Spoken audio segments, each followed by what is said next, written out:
Awesome. Yeah, talking about the kids. That's Mike's perspective. I know the mother usually has a different perspective. Lori, how are the kids? Okay, I'm going to name them and go in order and be specific. Yes, we wanted our kids to have an upbringing that was non-traditional. We have sort of have always kind of pushed them in different things. They've done different kinds of activities. They've rock climbed, even within the scope of our regular life that was maybe not in the traditional path.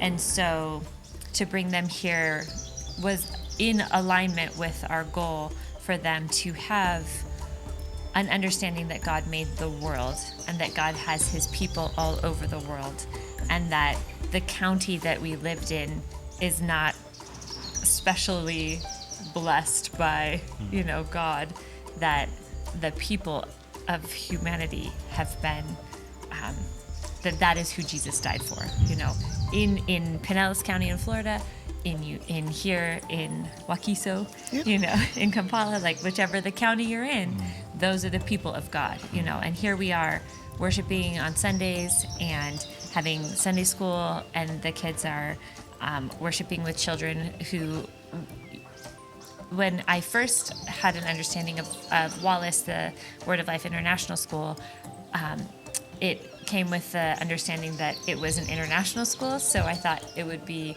a little more diverse. And so for the most part, other than maybe a few Kenyan and Rwanda kids, they're all Ugandan.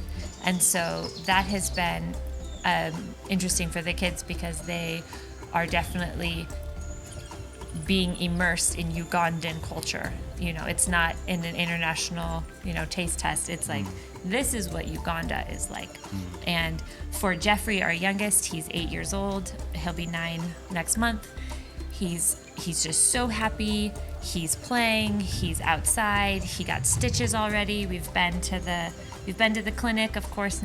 It always happens, now he has scars to show for it.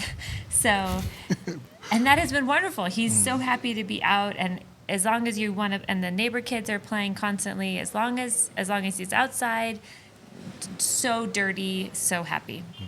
Our middle son is a little more reserved in his class. He's the older, he's 12, and no, he's not. He's 11, and and so he's still.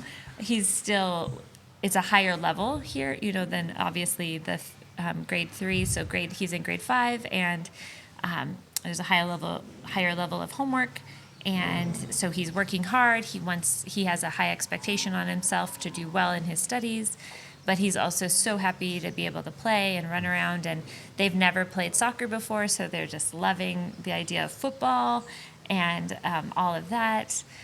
And then our daughter is her natural personality is to be introverted, and so for a long time, Me too. yeah, That's what I meant. she is her father. So for a long time, it felt like I had been warning her. I want you to know we're going to be doing something. I want you to know we're going to be doing something. And she still would say that we surprised her, but I felt like I was very much like trying to help her understand that we did feel the Lord was going to be calling us to something. And so now she's here and she's navigating, the Ugandan education system and the way the teachers teach and the homework that they assign and whether or not it's collected on the day or not, or, so, and she is very structured and very type A.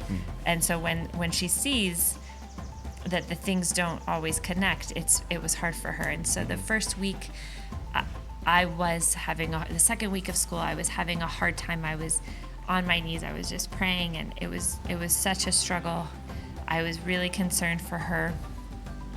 There were so many people praying for her, and it was just 5 days later, she came out of her room and she was doing her homework, and she was humming worship music while she was doing her homework. And it was as though her whole countenance had changed. The Lord had lifted her heart. And for that, it was worth moving here. For her to be able to have that experience with the Lord, being faithful to her, even in something that is hard and is challenging. And so that's my mother's perspective.